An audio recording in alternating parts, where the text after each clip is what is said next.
Andrea Muzaka nuk ishte vetëm një fisnik shqiptar.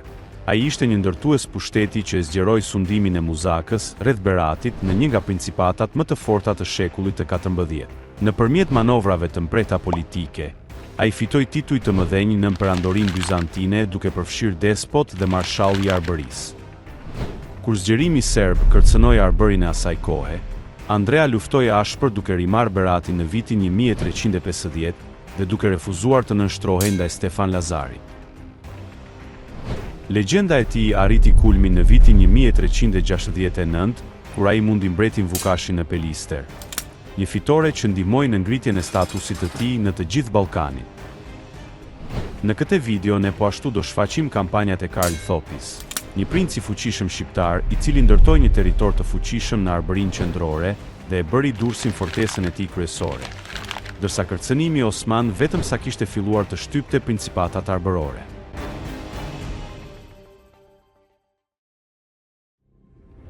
Është viti 1335, principata e Muzakës në udhëheqjen e Andreas së dytë sundonte mbi pjesën më të madhe të territoreve arbërore dhe mbante titullin despot nga bizantinët.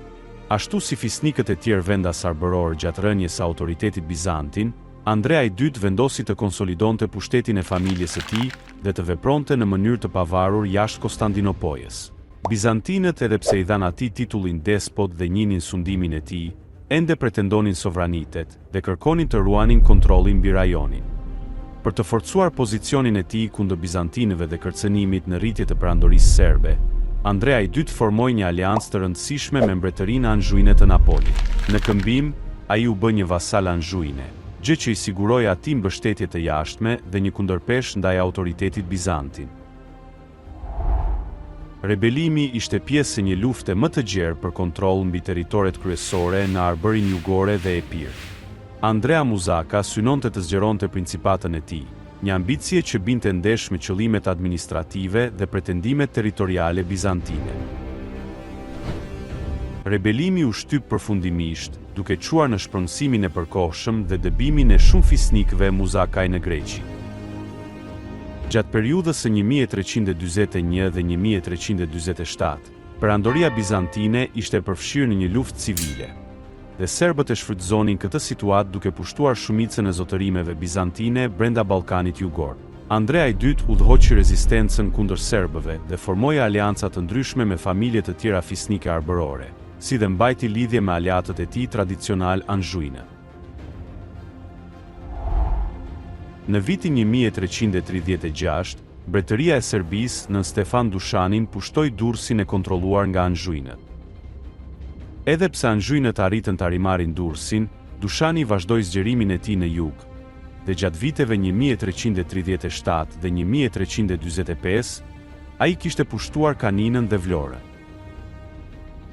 Deri në vitin 1345, të gjitha tokat arbërore ishin nën sundimin serb përveç Durrësit.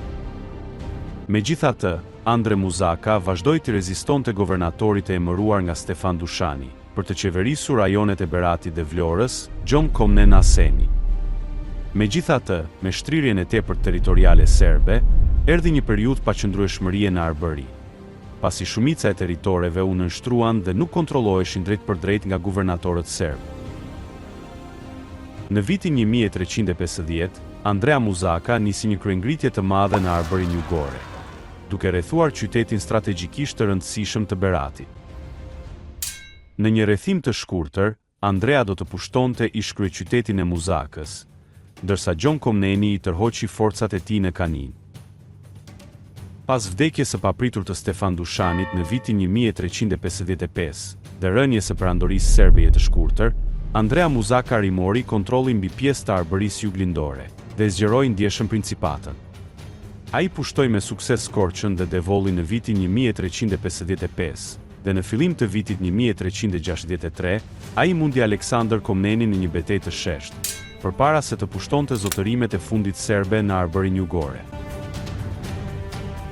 Me mbështetjen ushtarake nga familja Balsha, në vitin 1369, Andrea udhëhoqi trupat e tij arbëror drejt malit të Pelisterit, ku mundi ushtrinë serbe në mbretin Vukashin, duke e kapur fisnikun serb si rob lufte. Gjatë kësaj periudhe kohore, Andrea do të pushtonte edhe kosturin nga Thomas Prelubovi, i cili e kishte marrë qytetin pas vdekjes së Simeon Uroshit në vitin 1370. Për rolin e tij në çmontimin e ndikimit serb në Ballkan, perandori bizantin Gjon Paleologu i Pest e njohu zyrtarisht sovranitetin e Andreas, duke i dhuruar atij emblemën perandorake dhe titullin e despotit të Epirit, rangu më i lartë i oborit bizantin, pak më poshtë se vetë perandori.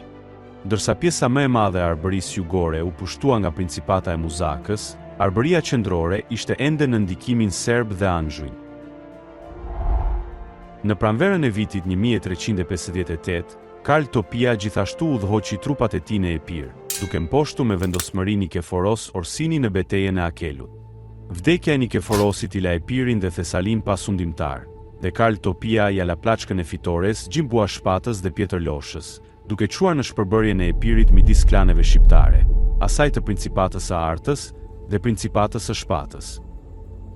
Me të kthyer në arbëri, Karl Topia filloi të rrethonte qytetin e Durrësit, dhe midis prillit dhe majit të vitit 1362, Karl Topia u detyrua të tërhiqej pas një epidemie që u përhap në ushtrinë e tij.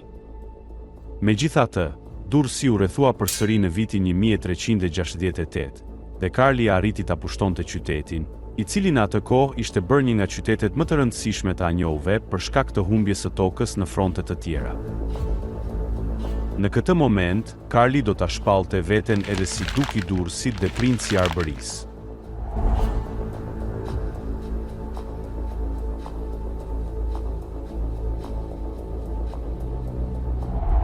Karl Topia u sulmua në jug nga Principata e Muzakës së bashku me Vlash Matarangën. Të dy forcat u angazhuan në kështjellën e bregut pranë lumit Shkumbin, duke pushtuar tokat e Gosës dhe Garunjës. Me zotërimin e Ulqinit, Tivarit dhe Shkodrës, Principata e Balshës ishte në gjendje të kontrollonte lëvizje tregtare përtej Adriatikut. Në duart e tyre ishin rrugët tregtare që shtriheshin nga Bregdeti drejt brendësisë.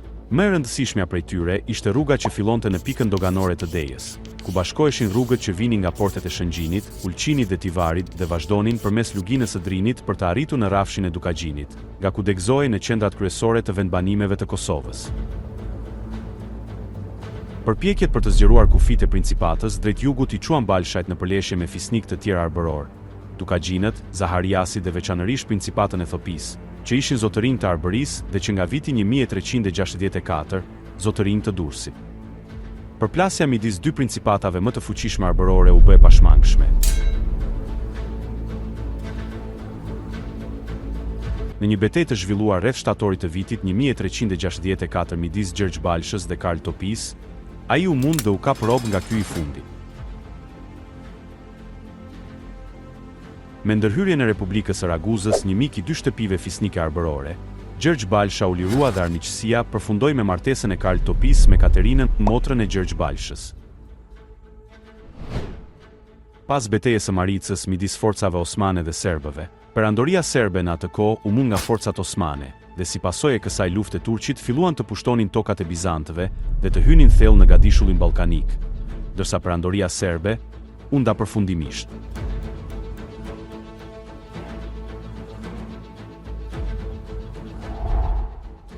Mbretëria e princit Marko ishte dobësuar ndjeshëm për shkak të humbjes së fuqisë së madhe njerëzore dhe pengimit të aftësisë së tij për të ngritur ushtri të reja.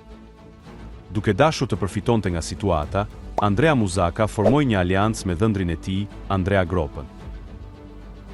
Andrea Muzaka do të arrinte gjithashtu një marrëveshje me Balshën e dytë, të zotin e Zetës, me të cilin e martoi me motrën e tij, Komit Muzakën.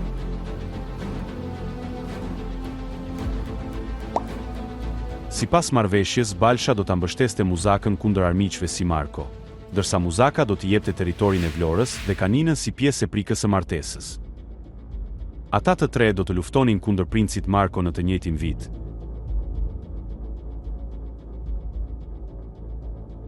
Gjatë konfliktit Ohri u pushtua nga forcat arbërore dhe më pas ju kalua familjes Gropa. Andrea i dyti do të vdiste në vitin 1372 dhe tokat e tij u ndan nga tre djemtë e tij, Teodori i dyti, Gjini dhe Stoja Muzaka. Me vdekjen e Andrea Muzakës, Karl Thopia udhëhoqi një fushat kundër principatës së dobësuar të Muzakës. Thopia rimori Gosën dhe Garunjen, ai kaloi lumin shkumbi në arbërin jugore dhe pushtoi territoret lokale. Gjatë kësaj kohe, Karl Thopia pushtoi gjithashtu zotërimet e fundit të familjes Mataranga. Në vitin 1374, Papa Gregori XI i dha Karl Thopias titullin Kont i Madh i Arbërisë. Në vitin 1376, Joana e Napolit dhe burri i saj Luigi i Parë filluan të hartonin plane për të rimarrë tokat e tyre të mëparshme në arbëri përfshirë edhe Durrësin. Për të filluar një ekspeditë të tillë, ata morën mbështetjen e Karlit të Navarës. Navarezët e udhëhequr nga Luigi i Napolit nisën një ekspeditë në Durrës duke rrethuar qytetin. Rrethimi filloi në mes të verës dhe çoi në pushtimin e Durrësit nga Anxhuinët dhe rivendosjen e mbretërisë së Arbërisë. Pas vdekjes së Luigjit menjëherë pas pushtimit, kontrata e kompanisë navareze u ndërpre. Mercenarët e mbetur u larguan nga Durrësi dhe u zhvendosën në Morea për të kërkuar punë të re. Me mbrojtësit kryesor të zhdukur dhe duke parë një mbretëri anxhuine në një gjendje të dobësuar nën dukeshën Joana, Karl Thopia shfrytëzoi rastin për të pushtuar dhe kapur qytetin me rezistencë të vogël, duke i dhënë fund në mënyrë efektive sundimit anxhuin në arbëri. Në vitin 1385, Balsha i dytë nisi një fushat të madhe kundër principatës së Arbërisë. Ai fillimisht pushtoi Kalan e Krujës, dhe më vonë Durrësin, dhe e shpalli veten duk të Durrësit. I mundur dhe i shpërndësuar nga të dy, si nga Durrësi ashtu edhe nga fortesa e tij në Krujë, Karl Thopia u tërhoq në fortesën e tij malore dhe kërkoi ndihmë nga Sultani Osman, Murati i Parë. Sultani Osman dërgoi një ushtri prej 40 ushtarësh nën udhëheqjen e vezirit të madh, Halil Pasha. Lajmi për inkursionin e forcave osmane në rajonin e Beratit arriti te Balsha ndërsa ai ishte në Durrës. Balsha mblodhi një bura në Durrës dhe, duke injoruar këshillën e fisnikëve të tij, u nis për të përballur me sulmuesit osman. Siç pritej, forcat e vogla të Balshës patën pak sukses dhe Balsha u vra gjatë betejës. Menjëherë pas kësaj beteje, Thopia rimori Durrësin nën sundimin osman. Dërsa osmanët pushtuan përkohësisht i shtokat e Balshës, Krujën, Beratin dhe Ulqinin, ata gjithashtu pushtuan përgjithmonë Kosturin. Rezultati i rëndësishëm i kësaj beteje ishte fluksi i shqiptarëve në forcat osmane, të cilët mbetën një burim i rëndësishëm i forcës së saj gjatë 527 viteve të ardhshme. Pas vdekjes së Karlit në vitin 1388, ai u pasua nga djali i tij i sëmur, Gjergj Thopia. Megjithatë principata dikur e frikshme e Arbërisë, tani ishte ndarë midis Gjergjit, motrës së tij Helenës, e cila kontrollonte zonën e Krujës, dhe kushëririt të tyre Nike Thopias, i cila kontrollonte jugun e Durrësit. Për shkak të fuqisë në rritje të osmanëve, presionit nga familja fisnike Balsha në veri dhe sëmundjes së Gjergjit, sundimi i Topis ishte në prag të shembjes. Venediku ishte i shqetësuar se mos binte në duart të osmanëve dhe bëri plane të menjëhershme për ta marrë atë nëpërmjet masave diplomatike. Duke siguruar Durrësin, Venediku mund të mbante një sy vigjilent në Adriatik, të siguronte kalimin e anijeve dhe të përfitonte në mënyrë të sigurt nga kripa e Durrësit. Në verën e vitit 1392, Gjergjia dorëzoi Durrësin Republikës Veneciane dhe në këmbim kërkoi ndihmë në marrjen e tokave dhe kështjellave të tjera, duke siguruar kthimin e sigurt të shqiptarëve nga territoret e pushtuara osmane dhe ndihmë financiare. Gjergji vdiq në shtator të vitit 1392. Në jug Stoja vdiq në vitin 1384, ndërsa vëllai i tij i dytë Teodori u vra në betejën e Kosovës në vitin 1389, ku kishte shkuar me një forcë të madhe së bashku me fisnik të tjerë arbëror. Vëllai më i madh Gjini, pasi kaloi shumë vite në burgun e Kaninës, ku u burgos nga kunati i tij Balsha. Ai vdiq gjithashtu para vitit 1390 në një moment kaosi dhe shturje në principat. Tani osmanët po shfaqeshin rregullisht në zotërimet e muzakajve, dhe në zonën e Korçës ata ishin bërë zotër të vërtet të vendit.